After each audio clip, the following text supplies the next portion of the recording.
Abarural Verification Agency Managing Director asidise obutumwa nti ebbaluwa emuyita yagifuna leeti tebadde beetegefu nabo mu ngeri efaanaganyiza n'okubawa eddembe tubawadde olunaku olulala olwokusatu next week tebanga balina ekintu kyonna kyebagenda okwekwasa bajje tutunuulire ensonga Auditor General ze yababuuza nga tetuna appropriatinga ssente endala ze beetaaga mu kuddukanya emirimu gyabwe. Kansuubire nti kuba ne bweneekweka era obudde bujja kutuuka ebintu bino tubivumbule. Tetugenda kussa mukono okutuusa nga tutegedde essente ez'omuwi w'omusolo bwe zaagenda oba zaakozesebwa bulungi oba nedda. Ekitongole ky'amasannyalaze twagala Uganda efuuke eggwanga eve ku stage eno egende ku level endala.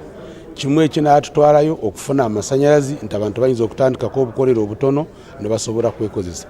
Kakati bwe bakuyita bakubuuze amasannyalaze agagenda mu byalo gatuuseewa.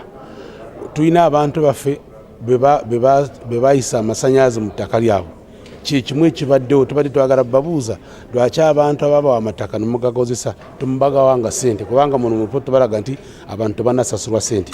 Kakati mu kifo ky'okuvaayo ne bajja ne batuyamba ku nsonga eyo ntunoonya eddagala ery'okukikolera baabo badduse bagambye nti ebbaluwa tebagifuna so nga ebbaluwa eraga nti bagibawa n'okugisayininga ne bajja gisayininga. Beebuzabuza bukodyo bwa nkima naye basobola okudduka naye tebayinza kwekweka. Ebyo bibeerawo oyinza okusanga ebbaluwa waliwo bwe yaburaburamu nebuno netatuuka ku bantu abakulu bekikwatako naye of course ebeera inefficiency mu kitongole. This is Kingdom TV.